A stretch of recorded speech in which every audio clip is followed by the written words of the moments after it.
जमशेदपुर लोकसभा चुनाव की तैयारी बीजेपी ज़मीनी स्तर पर करने में जुट चुकी है। जमशेदपुर लोकसभा के चुनाव का ऐलान होने से पहले ही बीजेपी अपना प्रत्याशी उतार दिया और अब तक गठबंधन अपना प्रत्याशी नहीं उतार सकी है। मगर बीजेपी जो है प्रत्याशी उतारने के साथ चुनावी जो रथ है एलईडी लाइट के साथ धरातल पे ले आई है। उत्तर प्रदेश के मेरठ से तीन गाड़ी जमशेदपुर में पहुंच गई है जो चुनाव प्रचार करेगी। आपको हम बीजेपी कार्यालय के पहले एक तस्वीर दिखा देते हैं कि लोकसभा का ये कार्यालय बना है। यही वो कार्यालय है जो दो बार विद्युत बरण महतो को चुनाव जिता चुका है और चुनाव जिताने के बाद तीसरी बार हैड्रिक की इच्छा में विद्युत बरण महतो जो है यहाँ अपना लोकसभा का कार्यालय खोले हैं। उसके बाद आपको हम दिखाते हैं उत्तर प्रदेश से आई गाड़ियों को किस तरह से एलईडी लाइट से सुसज्जित होकर के ये गाड़ी आई है। ऊपर देखिए मोदी जी का चेहरा है। विकसित भारत का सपना की जो गारंटी है वो लेकर के भी ये गाड़ी जो है उत्तर प्रदेश से जमशेदपुर पहुंची है। बताया जा रहा है कि पूरे झारखंड प्रदेश में लगभग 40 गाड़ियां आई है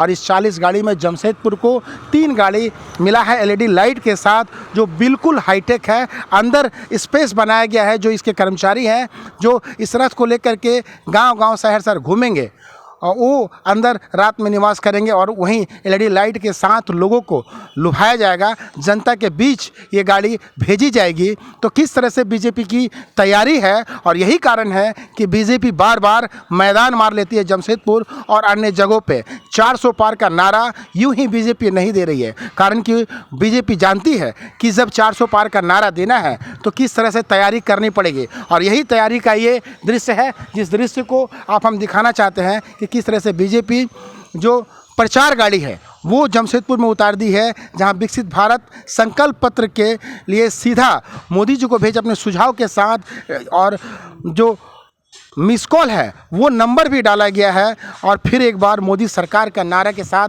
कमल फूल है। इनके कर्मचारी से भी हम बात करने का प्रयास करेंगे कि भैया आप इधर आइए थोड़ा सा, कि आप कौन हैं, कहाँ से आए हैं और किस गाड़ी के साथ हैं आप? मैं सर यूपी मेरठ से आया हुआ हूँ और रहने वाला मैं डिस्ट्रिक्ट बरेली का हूँ, जो बांस बरेली झुमका बरेली। और ये मैं सर मेरा काम है इस पर एलईडी चलाना जी। ये किस तरह की गाड़ियाँ हैं, किस पार्टी की गाड़ियाँ? ये सर बीजेपी पार्टी की गाड़ियाँ हैं। ये केंद्र से प्रचार है डायरेक्ट दिल्ली का और ये जो है कंपनी वगैरह टेंडर लेती है उस हिसाब से प्रचार होता है। कितनी गाड़ियाँ झारखंड में? झारखंड में टोटल गाड़ी लगभग आई हुई हैं हमारी मेरठ की कम से कम 40-45। जमशेदपुर को कितना मिला? जमशेदपुर में 2 गाड़ियाँ आई हैं। ये 3 दिखाई पड़ती? 3 है, एक खुंटी की है। खुंटी के लिए जी। तो कब से आप लोग प्रचार करेंगे और क्या क्या बोला गया है आपको, किस तरह से गाइडलाइन दी गई है? ये सर गाइडलाइन हमें जहाँ भी भेजा जाता है विधानसभा में, वहाँ प्रभारी जी मिलते हैं, वो हमें लोकेशन देते हैं गांव-गांव, वहीं हम जाते हैं, उसी हिसाब से प्रचार करते हैं। अभी गाड़ी हमारी 16 मार्च से खड़ी हुई है क्योंकि आचार संहिता लागू होने के बाद जब तक परमिशन नहीं मिल जाए तब तक गाड़ी नहीं। क्या अब तक बोला गया आपको? अभी तक सर गाड़ी खड़ी रहेंगी, जब तक परमिशन नहीं मिलेगी तब तक नहीं चलेगी।